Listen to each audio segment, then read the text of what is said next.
ఏ ఒక్క policy formulation జరగలేదు.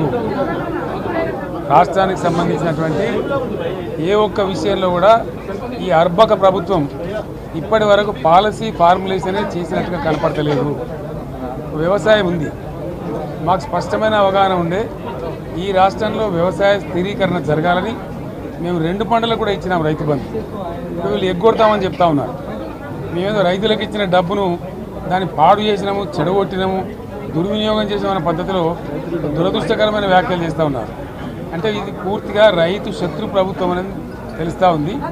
ధాన్యం కొనుగోలు చేయలేదు, విద్యుత్ సరఫరా చేయడం లేదు, నీళ్లు సరఫరా చేయడం లేదు, చాలా ఇబ్బందులు పెడతా ఉన్నారు.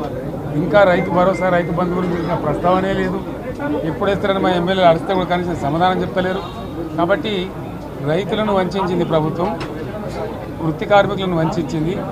ఒక్క పాలసీ, ఇండస్ట్రియల్ పాలసీ